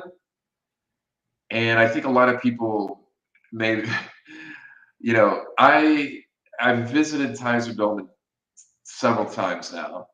And after looking at it, I think it's hugely impressive. It's this massive feature of what seemed to be 2 blocks with a capstone on top of it. However, upon further examination of that site, it's clear that a massive boulder rolled into the back of it and split that rock in half. Not just in half, but into 3 pieces. There is a 3rd piece that's laying down on the ground directly next to it that you can see exactly where it's split off from the main piece. So I don't think Tizer Dolmen is a dolmen, and there's other examples of upright rocks like that in the Boulder Batholith region, and while possibly they were man-made, I don't ever rule out the idea of pursuing a line of thought. And I also don't, this is my opinion, I think that there's compelling evidence to show everything that I just said, with that boulder rolling into the back of it, splitting the upright in half and knocking another piece down. I think all that's clear as day. But I also am not shutting. I would never want to shut down any other line of thought. There's plenty of space for everybody to pursue all these different lines of thoughts and reasoning. However, specifically with Kaiser Dolmen, not speaking about any other side, I think Kaiser Dolmen is more likely a natural formation, or if it was man-made, it's not in the original shape that it would have been created in. Or they made It it would by have been rolling more a like a boulder. monument, you know. So I tend to now refer to Kaiser Dolmen as Kaiser Monument. Okay. Per one of my friends' genius name creation that I stole from him, my buddy Ross. But yeah, but there are other sites that look incredibly like a dome, and I just recently posted pictures of one up at Giants Playground that has walls, has a straight walk through front to back, capstone. It's all even on the heights. It is built into the side of this cliff, which is a little kind of or drop. But that one would be the one that I would focus more attention on. However, if you're going out to Montana and you're seeing any of these sites, I would recommend seeing all of them, regardless of anything that I just said about Kaiser Nolan. That is still a site that is so impressive to walk up on. And there's other stuff going on in the area that's interesting as well, right in and around Kaiser Dolmen. But as far as it being a dolmen that was placed in that position in two separate pieces, I don't think the evidence supports that. Yeah. Okay. That's well. I mean, so that sounds pretty interesting, though. Just seeing that how it all came together there, like you said, with the rock rolling into it, and I mean, just that would be interesting just to look at right there. Yeah. Yeah. And Sage, like I said, Sage Wall, walking up on Sage Wall was, you know, it was comparable to walking up to other things like Saxe-Weymouth, where you walk up on a Saxe-Weymouth and you see the placement of these just absolutely megalithic stones, and you're just like, what the hell? Like, you know, your Yeah. brain takes a minute to catch up. Like, what's going on here? What am I looking at? And yeah, very same type of reaction at Sage Wall for me. I haven't met anybody that's visited Sage Wall that hasn't been absolutely blown away. Yeah, it's a really cool site. Nice. Yeah, I definitely have to check it out. I gotta address the Magic Nerd comment here, guys. If we're making a deck with no banned cards, I got 20 Lotuses, 20 Drain Lives, 20 Contract from Belows. I win every game. All right, carry on. Sorry. They're wanting me to play against Flint Dibble with a Magic with no banned cards. So if we're gonna get Play of Magic? Magic the Gathering and we get any broken deck we want, well, yeah, that's every game first turn. No, I guess not. Force of Will exists. Doesn't work. I'm fucking old, guys. We didn't have Force of Will back in my day. But anyway, the Sage Wall, if it's not in poor taste, about how much does it cost to get onto the site, like onto the property? What do they charge? They've been raising prices because this has taken over their lives. I think they're at $75 per person. So you can get access to the site, walk the site. You have time to explore around by yourself and do things. But they built everything on that property themselves. Their home, the cabins, the places, and all that. Their focus was on sustainable living and showing people how to sustainably live. And now you know, they're just having to manage people coming onto their property, you know. So it's like it's wholly changed over the last couple of years. In order to enable this to continue to happen, they have to set their prices accordingly for the work that they have to miss now. So, you know, yeah, you do have to pay to go see it. I think it's completely worth it.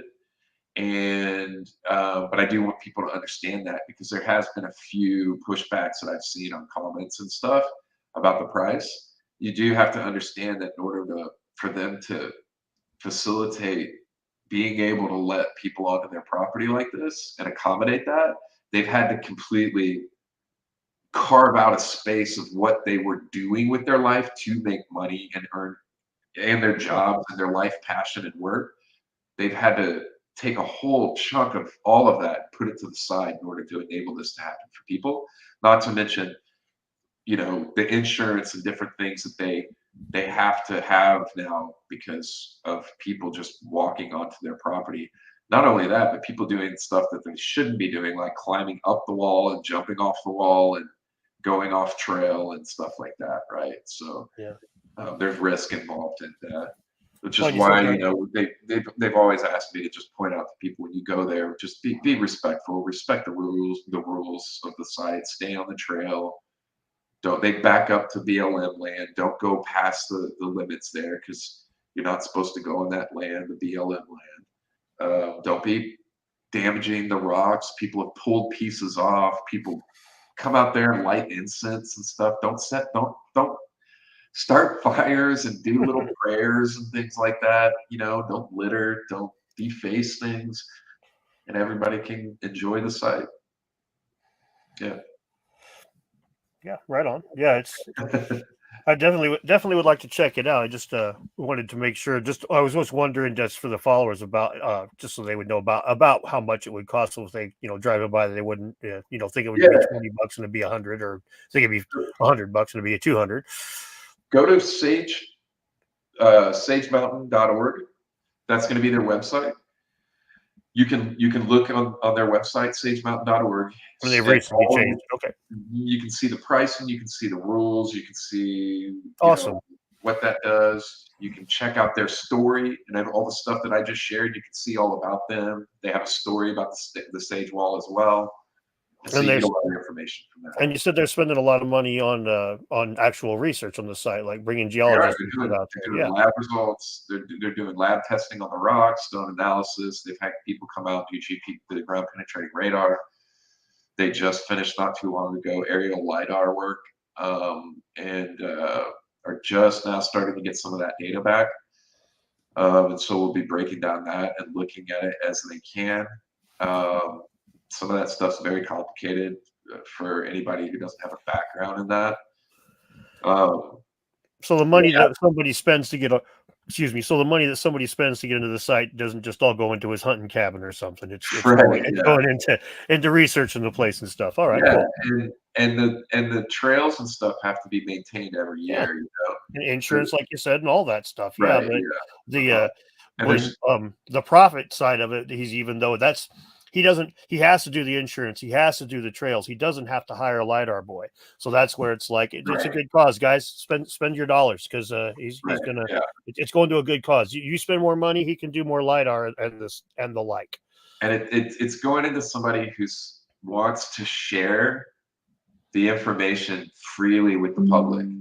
So, you gave a perfect example of somebody who tried to monetize something that they found, right?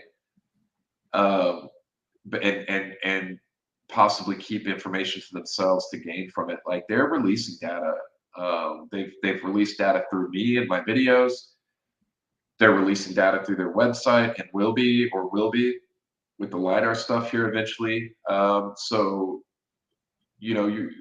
I'm really thankful to Chris and Linda for being willing to be transparent, and as they get information, put it out there and share it with the public so people can have all of the information to make their own decisions and form their own opinions about stuff, you know, which is really in alignment with like I shared with you earlier, like a huge focus of mine in the work that I do.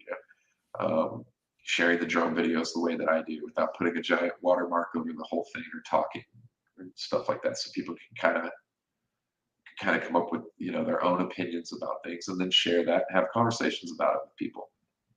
Yeah, well, It's that's good. Yeah. yeah. Where that's it's really important. A lot of the sites you visit and you bring back footage, like we were talking about at the beginning, just from so many different places. It's like what are some highlights, would you say, of your footage? Personally, the stuff that you feel is some of their best work. Fuck the number of view counts. What does Mike think? Um, my personal favorite places that I've been, um, were Ireland, but my my family's from Ireland. My family goes back to a Okay. town called Castle Pollard in Ireland, so it was really just a really special time being able to tour and travel all over Ireland. And some of those videos are kind of just vlog videos. I think I have a good video out on Newgrange, which is an ancient site there. It's a huge ancient site. I don't know if a lot of people are familiar with Newgrange, but I think it's 5,400 years old or something. I don't know. I think it's older than the pyramids. Baalbek is amazing. Baalbek, seeing Baalbek and experiencing Baalbek was wholly unique compared to other places in the world. There was something about Baalbek that just it had every type of example of things that I'm looking for when I'm traveling, whether it's like pinch holes, nubs, megalithic blocks, scoop marks, different types of, just all this kind of high technology looking stonework. And then, some of my other favorite ones were some of the ones that have gotten the most attention, like Longyu Caves and Yangshan Quarry in China. And those were kind of passion projects for me because I filmed those places when I first started, and I knew that I wasn't gonna be like a good filmmaker in terms of like my camera work. Maybe I can get there with the drone, and I think I'm doing good drone work. But I knew it wasn't gonna, I wasn't gonna have like the best videos. I wasn't gonna have like the best footage on the ground, or. But I did know that I could do was get to places that other people were either unable to or unwilling to go. And getting to Longyu Caves and Yangshan Quarry, I knew would be something that in the long run would be footage that would get used and used more and more and more, and that people would, because there wasn't any at the time, there wasn't anything out on some of these places except pictures. And filming Yangshan Quarry and the drone footage of Yangshan Quarry, Yangshan Quarry, Longview Caves gets more of the attention, and it's an amazing site. But Yangshan Quarry, when you're talking about megaliths, that the largest megaliths in the world that are maybe not fully removed. So the Stone of the Pregnant Woman and the other one there at Baalbek, you have Aswan Quarry and these different sites. Yangshan dwarfs both of those. I mean, Really? and it never gets brought up in conversation. The pieces at Yangshan and Yangshan Quarry, there's three massive pieces there. The largest one is so much incredibly bigger than anything like the Stone of the Pregnant Woman at Baalbek or Aswan Quarry. It dwarfs them. That site is amazing, and if you haven't seen my drone video on Yangshan Quarry, go check it out because it just puts it into perspective from the air. So before I filmed that, there really was only pictures. There was no aerial footage. There was only these grainy pictures and stuff that you would see about Yangshan. Uh-oh.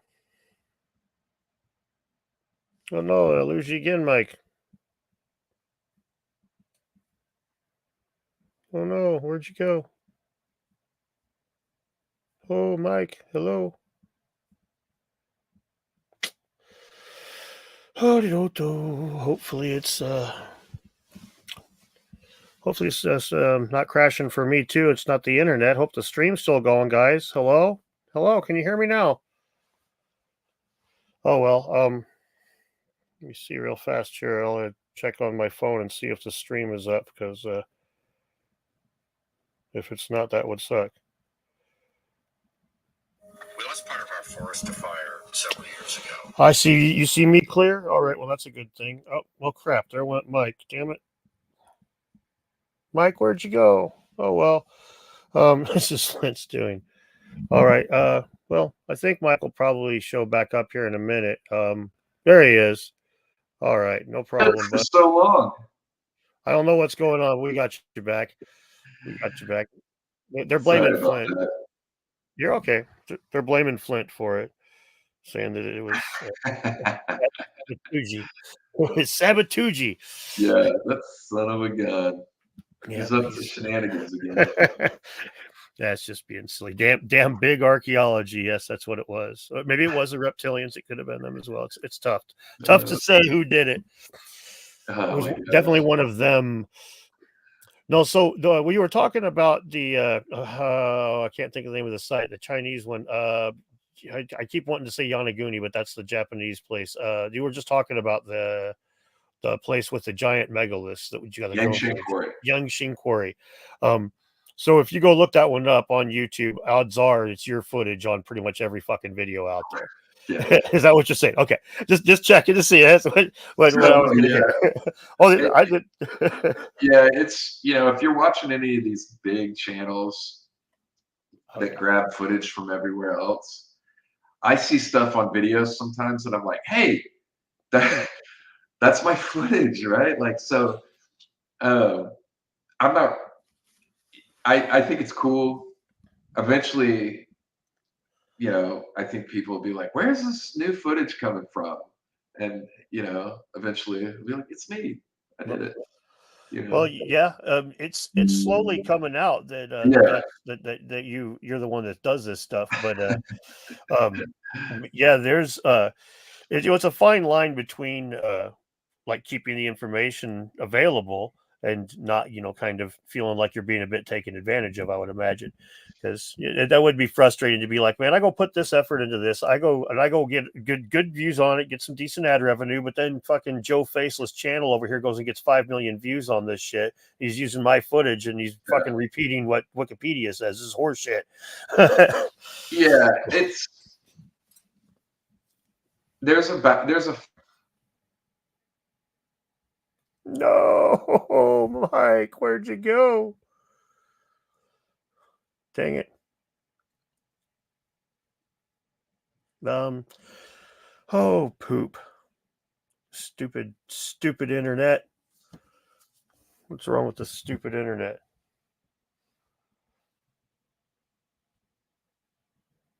I hope it's not my internet. Hope it's his internet. Hope it is the internet.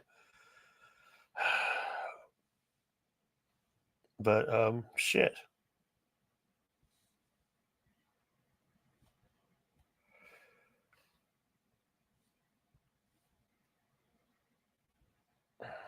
Maybe it is my internet. Oh my god. No.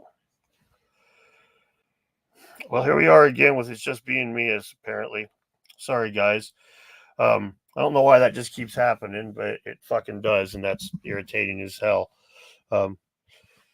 Maybe we'll wrap it up here in another 20 minutes if this keeps happening, because it is frustrating, I'm sure, for you guys and for me both. It's like he was just, and then the world stops us from hearing what Mike has to say. Exactly. Shaman's got it. He starts talking about the royalties for the work, and that was it. Dadgummit. Well, shit. Yeah, I love you too, Severin Aaron. I'm trying to think what that freaking kanji symbol means. It's been too long since I took my Asian languages classes.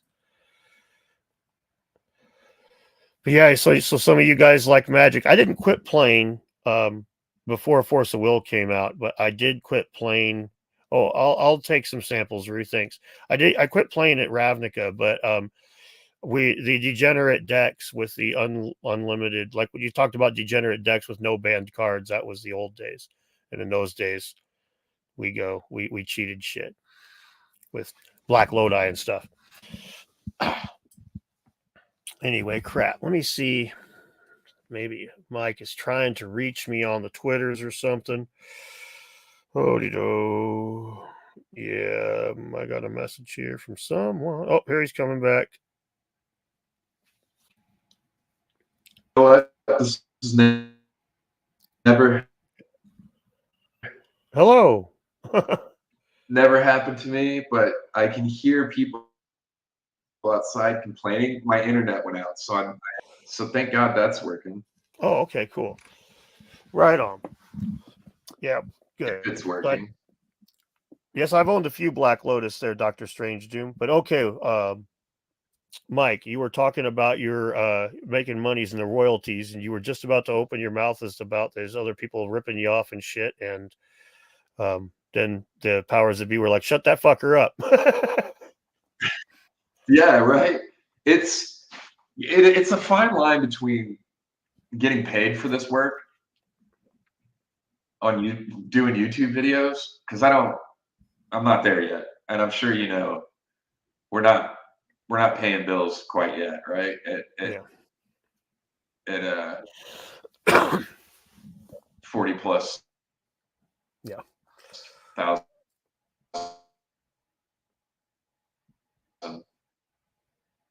Oh no. followers. So, uh, um,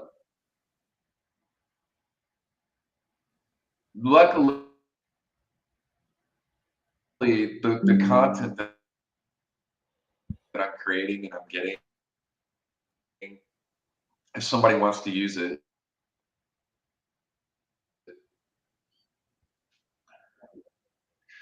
can you still hear me? I can, but yeah, you're breaking up a little there, but you're coming back. Oh shit. Oh, Mike. Oh, there you are. Well, there's a chair where Mike once was. Look at that. They cut it out. They kidnapped him. Dang it. Hey there. Yeah, I'm here. They stole you out of your chair, man. You in the alternate dimension?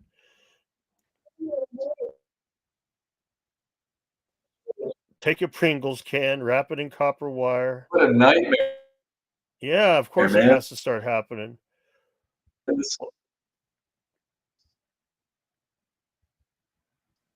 Well, fart. Oh my gosh, yeah. Hey man, this is you can hear me? I can hear you. I can hear you, but it's oh shit. Yeah, you keep breaking up though. I keep losing you, and you keep popping back in. Well, crap. My internet signals are fine. Yeah, it's me. Okay. The internet here I don't know what's going on. Never had this happen before. It's That's all right. not a setup thing. It's the actual internet just going in and out. Well, you seem strong now, so We don't go want ahead. to talk, man. They're trying to shut us down, bro. That's Yeah, exactly what it is. we had a good hour run there of no interruption. That was nice. Yeah, man. It's hopefully I don't get interrupted again. It's a balancing act.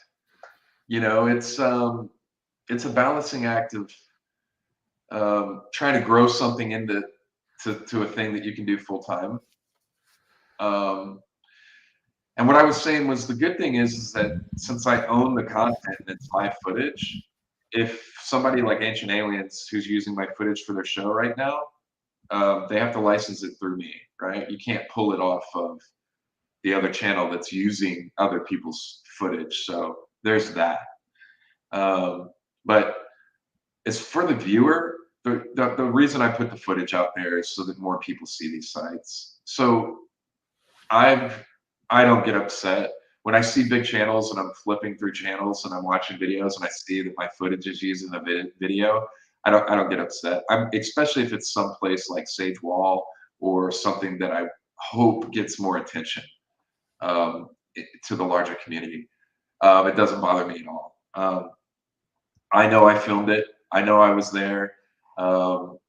And especially like a site like Sage Wall, I really just want the public to become more aware that something like this exists. And with places like Yangshan Quarry or something that's another incredibly unique site that I filmed that have some of the best footage, drone footage in the world of, it's exciting to see conversations be generated around that because of the footage. I've been lucky enough to be able to go do. You make a real impact. Yeah, and my life was very different 8 to 10 years ago.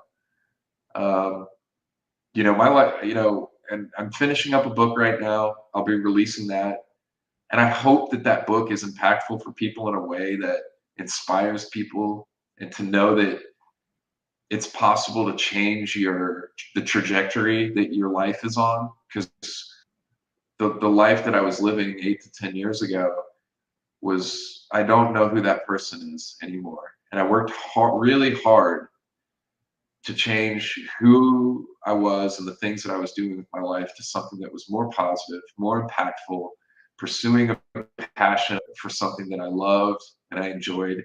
And now I wake up every day and I'm grateful for what I get to do. So That's awesome. when other people are seeing my work and enjoying it, whether it's on my channel or somebody else's channel, I never would have imagined, like I said, 10 years ago, that I would be in this place to even be participating in that. So it doesn't bother me.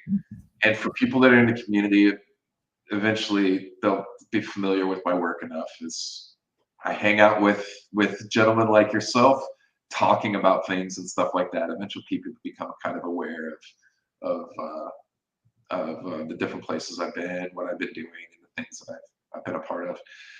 But like I said, I wake up every day and I'm grateful to be doing what I'm doing. It's such a pleasure to be pursuing something that makes me happy and that I truly enjoy and that I'm passionate about. And that's more than enough reward, I think, to last me for the rest of my life. If I could do this Heck yeah. for the rest of my life, I'd be happy. Heck yeah. Yeah. Um, I'm gonna and I give like flying. oh, go ahead. Sorry. No, I was just gonna say, and I like flying the drone and filming things with it. Fuck It's yeah. fun. It's Yeah. like playing a video game. I can't argue with that side of it. One that we would have Yeah, killed for when we were kids. I got to say yeah. thanks to Trin, and yeah, I'll make sure and send Mike some money. Oh, totally. No, I'm kidding. And got to say thank you to Rizzy Yunokaru. The mic drop part of the thing was sad. I agree. What do you do? Yeah. But what I wanted to say too about that was when you've been noticed, even though like I kind of think of you as one of those like there's a channel I follow. I can't think of the guy's name right off the top of my head, but he's a musician guy who is behind the scenes, publicity guy, publisher. What the A&R man is what he was for like 20 years in the 80s and 90s. And he was extremely well known in the industry, and nobody outside of the industry knows who he is. But like I mentioned to Graham, because I email Graham fairly regularly, and I mentioned to him that I was going to have you on for a live stream. And he was just like, "Oh shit, that's going to be great. Mike's a great guy. He does all this work, and it's underrated." Blah blah blah blah. And I've noticed that about you, that pretty much everybody in the community that's in the community of content creating and stuff like that, that's what influencer or whatever the fuck the kids call it nowadays. They tend to know who you are, like you're one of those A&R men, that you're not one of the flashy guys out in the front, but you're back behind there fiddling with the knobs and making sure things are where they're supposed to be. So that's kind of how I see it anyway. I like it, and it's enabled, doing all this has enabled me to build wonderful relationships with people like Graham, who's amazing and supportive and so encouraging and such a kind human, him and his wife Sampa, and meet other people and form relationships like with Jimmy, and now with yourself, and guys like Will over at Incredible History, and work with guys like the Snake Bros, and connect with all kinds of people that are just really awesome and share the same kind of interests and passions. And the relationship thing, I've prioritized relationships over success or money, and it pays off every time. Putting people first has paid off every time. I've met wonderful people along the way. It's been such a pleasure to do things like this, sit down with someone who has shared interests and goals, and connect on things like we've been able to do for the last several hours. It's awesome. Yeah, You that know? is awesome. Yeah. I agree. Probably call it here in about another 10 minutes or so. I'm thinking about 9:30 my time, 2 hour stream, and Yeah. then pray the I internet can hold gods my let us bladder know. for that long. Yeah, exactly. I was gonna say, pray the internet gods let us manage. But yeah, exactly what you said. The live streaming thing has been something that I've like started late today. It's something that I've avoided at first because of the difficulty in my personal life. I help take care of my mom. I help my dad take care of my mom, and she's bedridden. And I'm a single parent of a teenager who is an athlete, and I don't miss his games or none of that crap. I don't make him. So, like today, he had practice, and so I had to kick this 30 minutes later because they screwed stuff around. Uh, it's kind of a pain in the ass, and so I've avoided this part of it for a long time. But since starting, it's been great. It's only my third time, but like everybody I've talked to has been fun to chat with and whatnot. And it's good to make these connections um that are just like, this is my third time hosting it. This is my fifth one, and the other guys like Jimmy and Matt Bell. It's like they were just basically the other one, like having live streams with them made me want to start doing my own because it was so nice to connect with these people that are like minded, like you said. No, thanks, Shaman. Yeah. Absolutely. Of course, our Yeah. beards are unmatched. Shit, guys, look, this ain't ZZ Top, but it's close enough. Yeah, and we're both going for the same gray look, I think. That's right. I'm a couple of years older than you, so I've ran off with the extra gray, but that's Yeah. you'll get there. Oh, man, I don't know how I had, I don't know, maybe 3 inches more on my beard earlier in the week, and I just, once it starts getting down to my neck, I can't. It starts driving me crazy. So I'd love to be able to get mine out as long as you've got yours, but um, there's a length that I can't seem to kind of get past. Yeah, I understand. It does get itchy at that spot right there. Yeah, you got to get past that, and it's okay. I'm sure. Yeah. Stanktron says, "Shit, if I had 3 inches more," but then you sound like my ex. But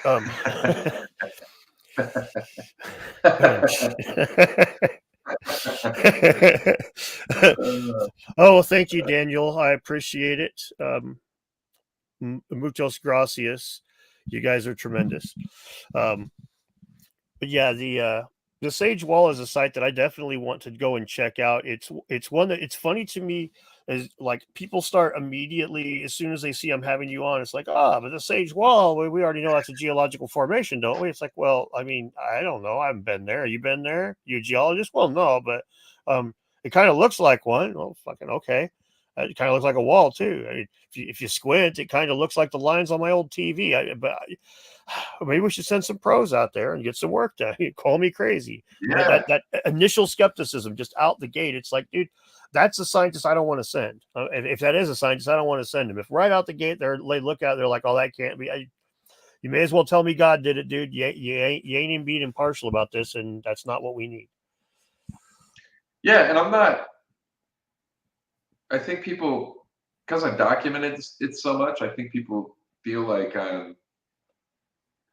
I think myself and the property owner, Chris and Linda, are invested in pursuing the evidence as we can, and as um, more and more becomes available.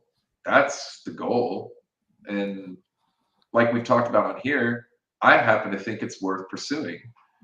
Um, and But I'm not sitting here claiming that it's part of an ancient wall and mega complex that, and all this other stuff that, you know, we don't really have any evidence of yet. But I'm hopeful. It'd be amazing. Yeah, that would be really amazing, and the possibility exists, which is what it looks like it could be. So that's interesting Yeah. in and of itself. And um, as I've seen a lot of in this community, sadly, when something ends up with that potential to this could potentially lean into the Atlantis crowd, it definitely will get like pushback from people that it's like, man, what the fuck is wrong with you? It's like, and this is It may well be. This may well be a geological formation, a big fat nothing burger as far as Atlantis or whatever goes. And if that's the case, that's the case. But the you actually have to do like you have to give the thing a fair shake in order to get there. If you don't, Yeah, then we can all sit here and say what we think that it should be. I mean, fucking that's whatever. right. I mean, there's an old quote that goes, "If the truth kills them, let them die." Yeah, yeah, exactly. I That don't is give, I don't exactly give a it. shit, dude. Like if I'm pursuing the truth, then I'm okay with I'm okay with what I'm doing. If I'm just going after the truth, like, and presenting things as they are instead of a narrative of what I want it to be. If I'm doing that, pursuing the truth, I'm okay with that. And people can say whatever they want. Um, and the place again, people may think that the Sage Wall is not worth investigating because they feel like it's an ancient. I mean, it's a geological formation. That's fine. I get those comments sometimes on the channel.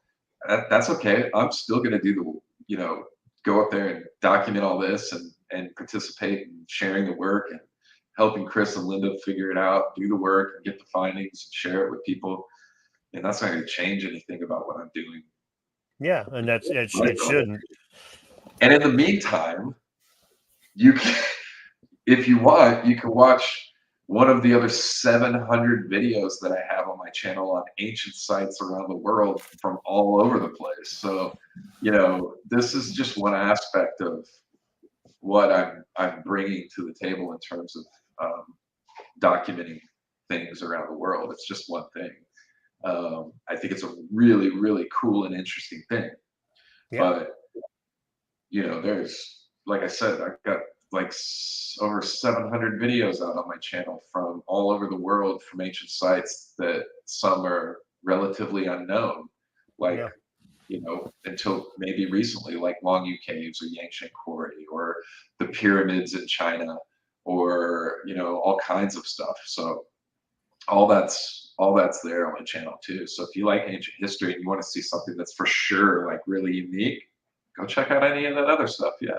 I mean, I don't fault anybody for having their opinion Yeah. on the site, but again, I think Sage Wall is wholly worth investigating further. Yeah, Hmm. Yeah. it keeps That's revealing new things. yeah. The investigation side of these things is important, and it's interesting that like the way that you put that if somebody wants to be sure, you got plenty of other sites that are certain or ancient if they really want to look at that, and if this is here too, and Yeah, that's yeah, easy. Yeah, if that's what you're interested in, easy. Any other video, go click on it. Yeah, yeah. But I do have I have a whole playlist of ancient sites in America. So there's stuff like Balanced Rock, which in my opinion is clearly a dolmen over on the East Coast. Um, uh, I think that one is just unequivocally and for sure an ancient dolmen. And there's a whole video of me just walking around it and showing you underneath it and above it. You can go check it out. I mean, I've visited so many dolmens around the world. That is just a dolmen. But I think the more interesting topic to get into is why does every megalithic structure in the Americas stop at basically about Teotihuacan or Mexico? Why does it end there? it all turns to Right, dirt after that. Everything right, after that that's big is dirt. right. So, or explained away as something like a glacial erratic when it comes to Mm. the dolmen, like Balanced Rock. We have glaciers that are advancing and retreating every year all over the world, and we don't see this happening. No, we I don't. haven't seen it. So, yeah, there's stuff worth investigating in America. And I've said this for the last couple of years that I've been saying that I think that America has so much more left to uncover or left to show us. Like there's so much more left to uncover in America when it comes to ancient sites, that it's this untapped land of, you Uh, know, of different things that we could be finding. And there's all sorts of stuff that people are completely unaware of, like the mound builders and mound cultures and stuff, and how extensive that is.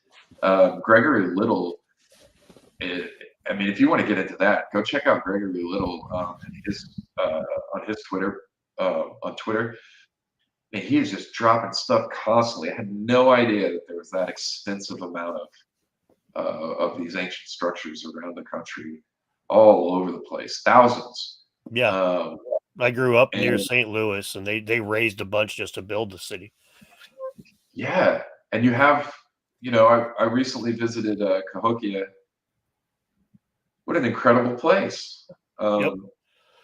And Been there a the few area times. is much more extensive than you see today.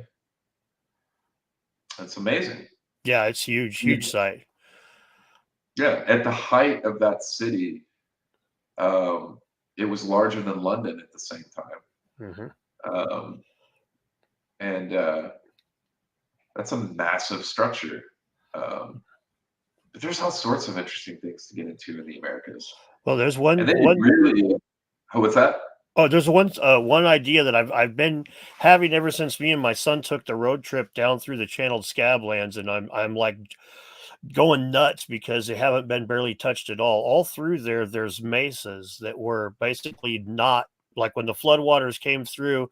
There's a piece of land that became an island that's back. It's still got topsoil on these mesas from the floods. So like it's old. It didn't get chopped up when the rest of the ground got ate up, right? If you understand what I'm saying. There's a mesa there that's old ground on top. They're almost completely unexcavated. There have been like some people have gone up to the top of these things, archaeologists in the 70s, they gathered crap, they put them in boxes, and they barely ever look at it. Those to me are probably the most tantalizing places because they're so inaccessible.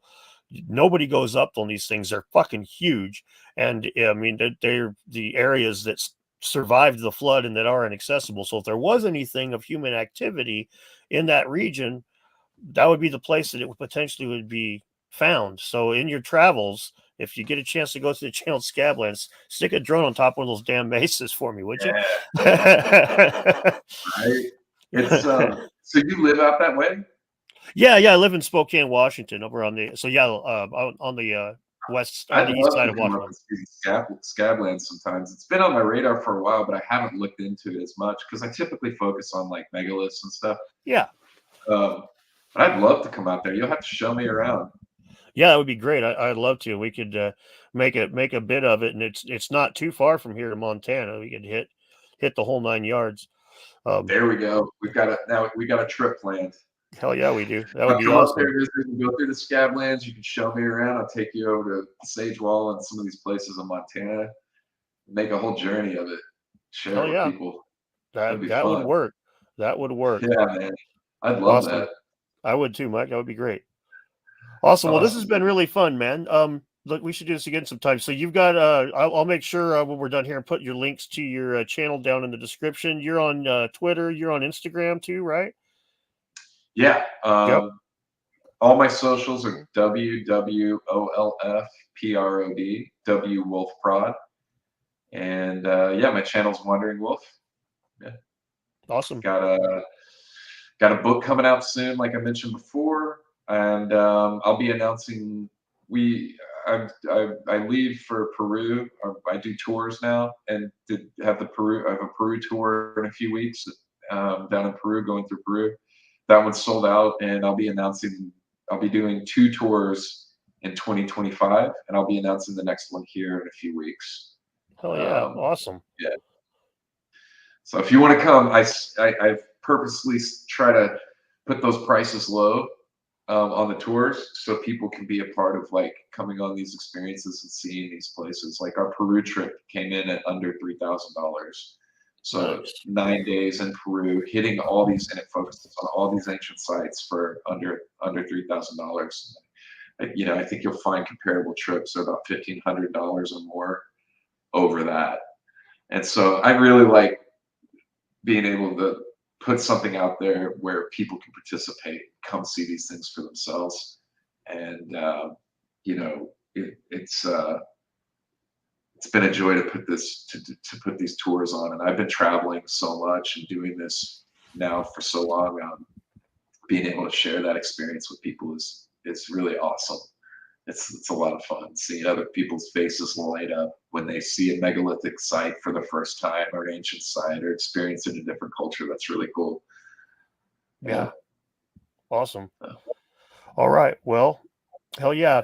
Guys, go check out Mike's stuff if you haven't already. And well, thank you guys for watching. I'm going to go ahead and call it a night, guys. Take care. Thanks for having me on.